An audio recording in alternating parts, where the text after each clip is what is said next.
Awesome. Hello, everyone. Welcome to another episode of Fire Coaching. Today, we have an awesome topic. It's Shreyas and me talking about it as always. And today we are talking about self branding in meetings.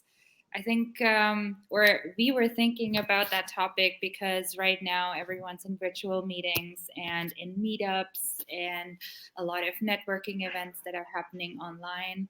So it seems like it's a topic that's really hot right now.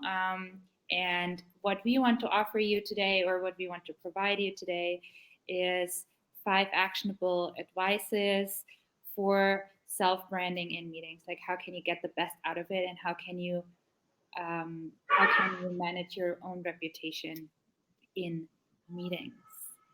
So today we just want to jump right into it and talk about the very first point, and that is being prepared and having something to share. Shreyas, do you want to start? Sure. Hello, everyone. The first point that we'd like to talk with regards to meetings would be to be prepared in advance for the topic that is set and have a few pointers over which you can build your talk or build your pitch, and at least have a few pointers that you can share as an insight or as a feedback. Why is this important? Is number one, it fosters dialogue. Second, it also showcases that you're prepared and you have a little bit of an expertise to showcase. It might be your boss that is sitting and you need to really get into the minds of your customer, or it should be really appreciated by one and all. So this is one of the key points to remember, is to prepare. And it also boosts your confidence when you're in a meeting, especially since it's virtual. The setup might be a little bit different, so it bodes very well for you to actually prepare in advance, take a few minutes to understand the setup that you're using, and also be mindful of the topic and the time that has been set, because most often in virtual meetings, there's always this issue of overlap between two different speakers. So just to be sure of how the setup or how your software works, just take some time to really understand what is going on. Prepare a few pointers that you can usually stick around the screen so it isn't actually visible to the other person. That is what I do when I'm having a virtual meet. I just write some quick notes on my sticky pad and stick the notes around the periphery of the screen. And yes, as I said earlier, it really boosts your confidence. It shows you're prepared, and the pitch will be really pleasant for the one who is hearing you talk. And having a few pointers to share would mean that you have listened completely and you're sharing your insights or you're sharing your feedback, which really gives out the impression that you're interested, you're involved, and you'd like to listen to people and gain insight and then subsequently offer the right feedback. What you got to add, Melanie, for this?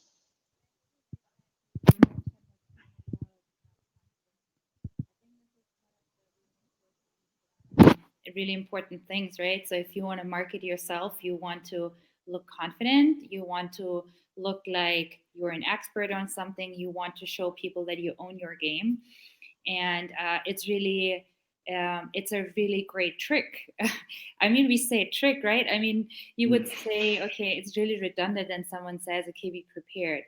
But even if we I just think about like the networking meetings, or just meetups, for example.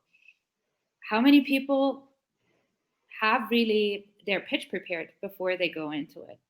And just writing a few things down, or even what I sometimes do is I just write down a few topics. So if I notice that a conversation could break up, I at least have an idea of, okay, where could I pick up on? Or I research what kind of interests does this person have. If I know who I'm talking to, I just write down a few notes and think, okay, this person wrote about this article at some point, or this person is interested in this book, or something like this. So this can be just as much applied to, for example, business meetings. So you want to get the most out of this meeting. So make sure that you are also prepared to add something to the conversation that's valuable. And of course, sometimes there are just like if it's a brainstorming meeting, but even for a brainstorming meeting, brainstorm a little bit beforehand already. That's going to give you like, I don't want to say competitive advantage because you're not in competition necessarily with the people that you're in the meeting with, but at least like make sure that you have something insightful to add. And I think this is actually already a transition to the second takeaway or the second tip we want to give. It's about speaking insightfully. And maybe I just say a few words before I hand over, when we can discuss that, Shreyas. So I think speaking insightfully is such an important topic because all of us have been in meetings where people just talked and you think like, okay. But if you really want to manage your reputation and you want people to perceive you as an expert or as someone who really knows what he's talking about, then just say something when it's necessary and then make sure that it has value, that it has something uh, the other people can either pick up on or that adds to the conversation.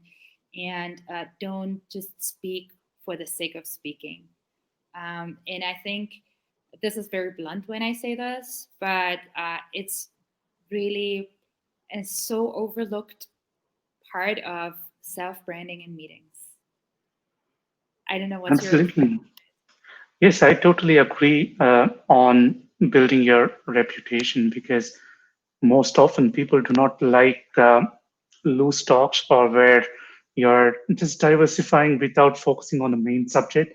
So when you're speaking insightfully, it means you have done your homework, you have done the basic research to understand what you can offer. Because we always say this when we talk, we are the product and we are the brand. So it is very imperative that you talk where there is some good weightage to what you speak, and you also know about the subject that is being taught, which in turn promotes you as an authority, number one. Second, it shows off your confidence and the ability to add your version of whatever is being discussed. And third, it really fosters dialogue once again. So when you're talking and there is some good points to take, obviously people will be inclined to listen to you more. The talk will become interesting to hear, and at the same time, it will promote you as an authority on the subject that is being discussed. So the benefits are uh, very much in tune with how you can grow your brand. So you want to have the attention of each and everyone in the audience, although it is really impossible to have it at once. At least for different parts of your talk, you would want to capture majority of the audience, and the best way to do it is to incorporate some great topics in your speech and effectively tell a story. So storytelling and speaking insightfully will definitely help the listeners as well as you as a speaker to maintain that energy and maintain the discussion for a longer time. Yeah, absolutely. And I think one of the important parts there is really like it's not just like for business owners, for example, who start a business, but if you're in a meeting, then also always think about like how do I want people to um, perceive me? Like, what kind of reputation do I want to have? And then, whenever you want to say something in a meeting, think about, am I saying it in a way that aligns with the reputation that I want to have? And is it like, am I saying something that aligns with my reputation, right? So this is maybe to give an example. So if you want to have a reputation of someone who is really sharp, right? Then make sure that you prepare yourself and that you say things that add a sharpness to the conversation, so that you add sharp ideas. So, for example, like from my own experience, people always perceived my ideas as creative. So when I was in a meeting, I wanted to make sure that whatever I add is a creative idea, because this is how I wanted people to, yeah, to perceive me. So this is a really important topic, like speaking insightfully. I think this is probably the most important point of the 5 tips that we have, because this really sets the framework of your self branding in meetings. And it's, as we said, and as Shreya has also just mentioned, it's just so often overlooked, and it's quite like, even though it's so important, of course it takes time, right? It takes effort, it takes work to do this. But that's why sometimes we have such a lovely experience in a meeting, because someone did exactly this work before, right? So yeah, so this was point 2. The third takeaway, or the third tip that we had, was asking good questions. And I would add that I would hand that over to Shreyas, because he is asking extremely good questions. This is one of his great strengths. So maybe you can also say something about that.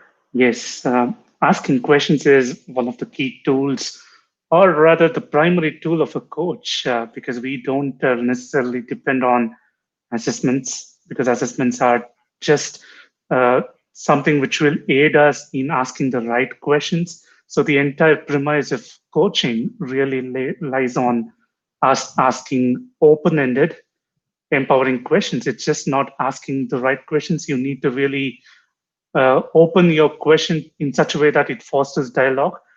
It also motivates the other person to think deeply and delve a little bit deeper into whatever topic you want to discuss. So asking, making it open-ended is really very important. And also making it empowering might be a great add if you're mentoring someone, or if you're in a position of giving feedback. That essentially ties into you being either a key decision maker, or a manager, or a C-suite executive. So you might want to make it empowering, so that your client or your subordinate really feels motivated to take action, and at the same time really thinks on what is being said, so they have an opportunity to interpret in their own way, and also try to find out more, which will help them gain some good understanding of the topic. So, in that way, asking these open ended questions really, one, develops the employee's confidence, motivates them to dig deeper, find out more, get a better understanding, and eventually deliver. And number 3, you're helping them grow personally as well, because you're making them think, so which is in turn preparing them for future leadership roles in probably in a couple of years, or probably a decade or so, where they will have to take over from the senior management, because no one is permanent. So that will really help you as a leader to ask open-ended, empowering questions, which is what we do in coaching, which really brings out the desired results. And I think personally, the biggest advantage would be to help whoever it is to find the answers within themselves. Because most often, I do believe that my client, or the person that you're talking to, has all the answers but lack the awareness. So asking open-ended questions might just help get the awareness, and also try to focus on the topic at hand. What do you think about it from personal branding perspective? Yeah, like I really like this that point about asking open-ended questions. I think this is really important, and that's probably also something really helpful in feedback conversations, like in a business setting, or like if you have um, inter-team meetings. I think this could be a very good strategy to also like get the best out of the people and engage them, because let's be honest, meetings can be so dreadful. And that is one of the points that we also want to make here, is that, we always have a choice. We always have two choices. So we can go in a meeting, we can sit there, we can get bored, we can be totally passive and walk out of it and have wasted time. Or what we can also do, the second choice, is that we go in there, we try to learn as much as we can, we try to get everything out of the meeting as possible so that in the end it's not wasted time.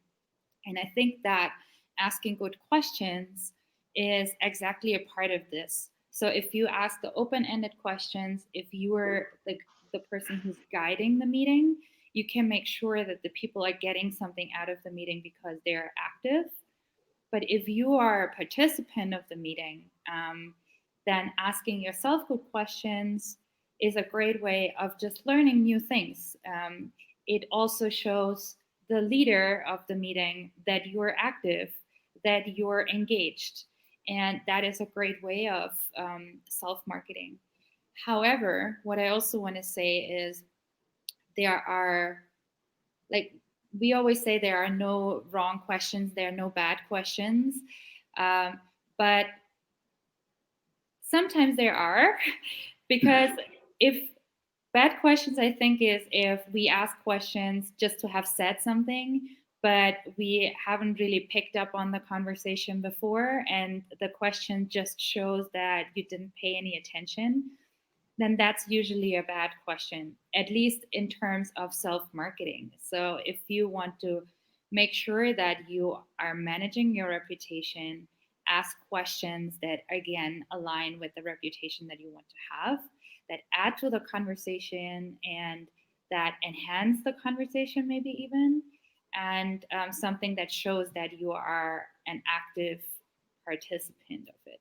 So from that perspective, uh, asking good questions really has two big roles in meetings. And just like maybe just try it once and observe how it change, like how the conversation changes when you really put an effort into questions. And this is also one of the parts where being prepared comes in again, because if you are prepared, you can already write down some questions where you think that could be good, or things that you wanted to ask anyway.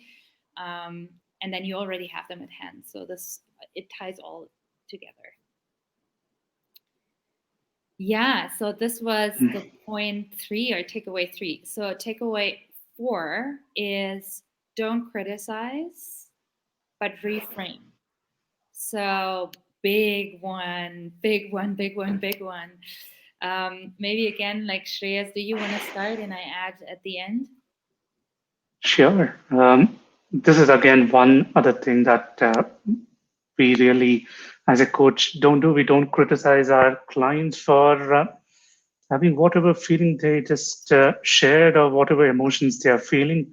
But instead of criticism, it's always preferable to use reframing, where you just reflect back what has been said, reframe that, and again just reflect it back to the client or to your subordinate in a way which will help them understand what they just said. And second, it will also, when you're reflecting back, there is every opportunity for the other person to understand how it felt when they talked. So most often we just talk and we don't realize what feelings or what emotions we are attaching to it. And sometimes people might mean a totally different thing, but when they talk, the meaning would be misinterpreted. So this is a great way where reframing will help, number one, understand the correct meaning, and also feel what how the other person felt when you talk the same lines. Criticism, in a way, if it is constructive, well and good. It really progress. It really fosters progress, help or motivate your subordinate or your client to really think and develop. But when most often criticism is accompanied by anger, resentment, or any other negative feeling, and people would not be in the right mindset to receive criticism when being directly told. So you might want to just have a go around, start reframing so that they reflect back and they have an opportunity to really understand what went wrong or what we think was wrong and how could they have um, fared better.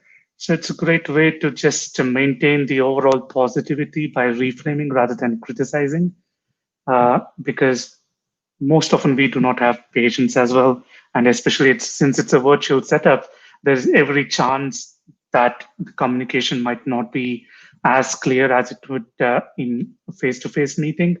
So often meanings can be misinterpreted. So rather than criticizing, we can always use reframing and reflection to just drive a point and make it seem logical, not rude. And third, we do not attach any ego when we are reframing because we are just taking the statement from what the person said, reframing it and reflecting back. So this is why we just use reframing as one of the key skills in coaching as well. What do you think? Yeah, totally. Like, especially with the ego, when the ego comes into place, and it almost always does if the criticism is not constructive, right?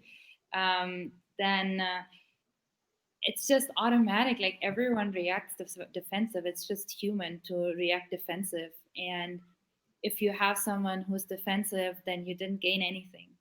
You actually lost, because the whatever you wanted to get out of the meeting, it's kind of lost from that moment that the person gets defensive, because that's the moment we shut when we shut ourselves off and then just don't listen anymore.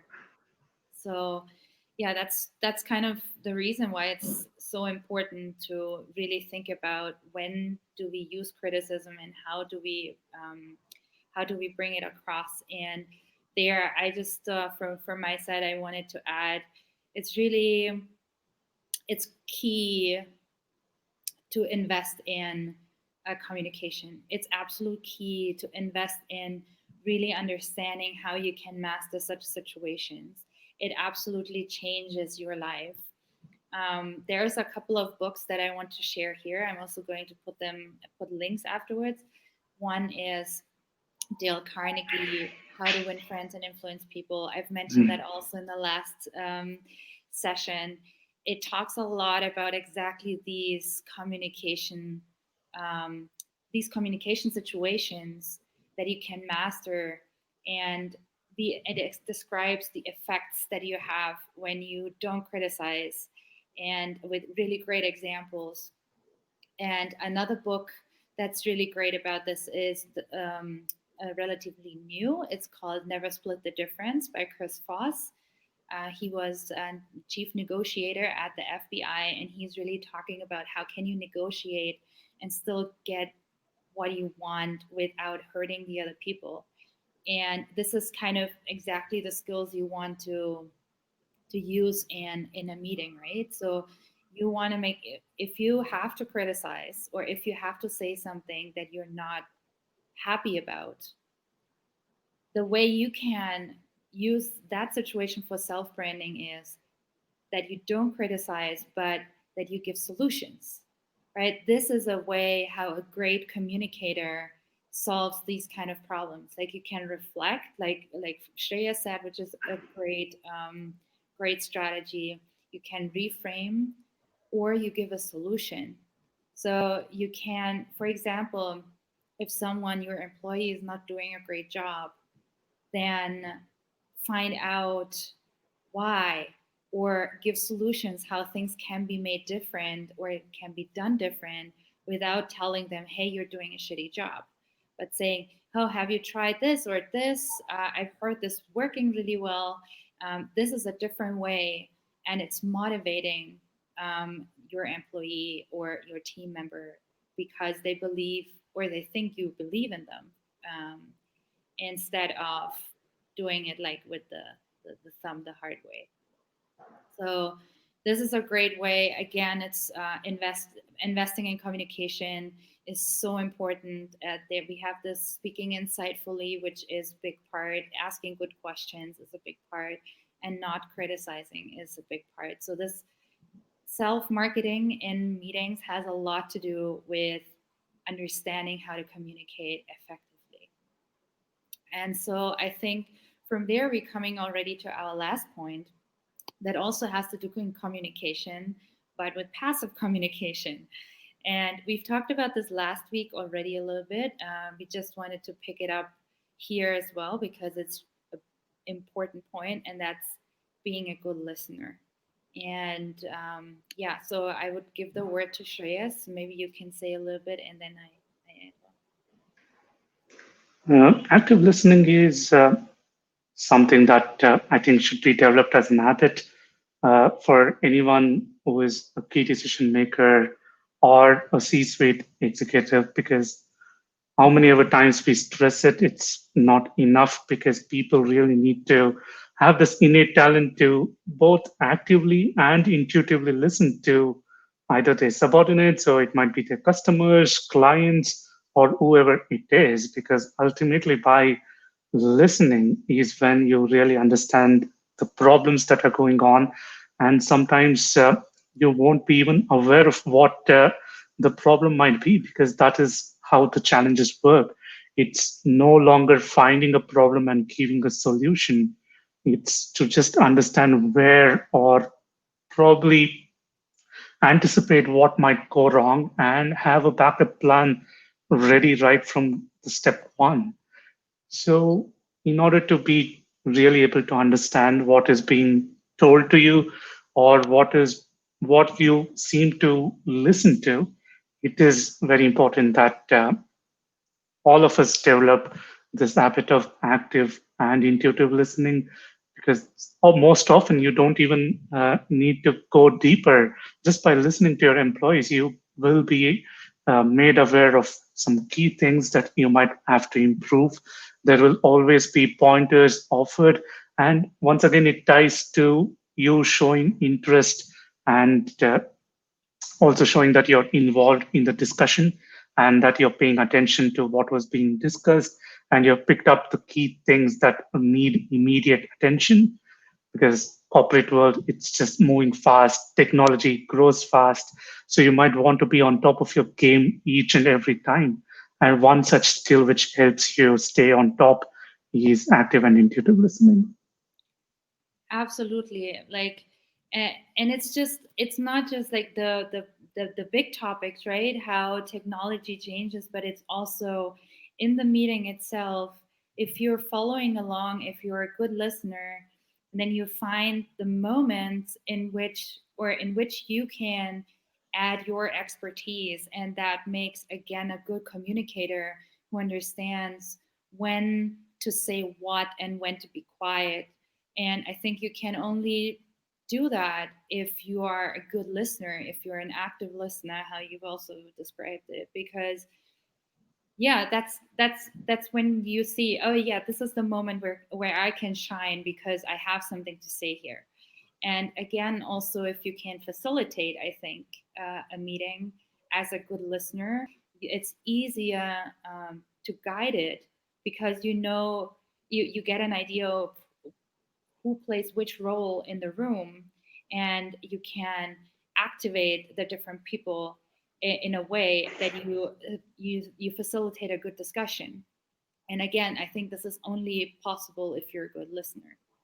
So yeah, that was already the fifth tip. I love this discussion today. I think it was great, especially because meetings are a huge topic. There are two more books that I want to recommend. I'm also going to put them in again. They have great insight on meeting culture. And one is Essentialism by Grab McKeown. I don't know if I say his name right. I hope so. And then Death by Meeting, and that's by Patrick Lencioni. That's also a really great book about meeting culture. So if you're struggling with meetings in general, I think those are two great books to read to just get an idea of how to handle it. And yeah, and the rest, how you can make or how you can position yourself in a meeting well. I think this is something we've discussed today in quite detail.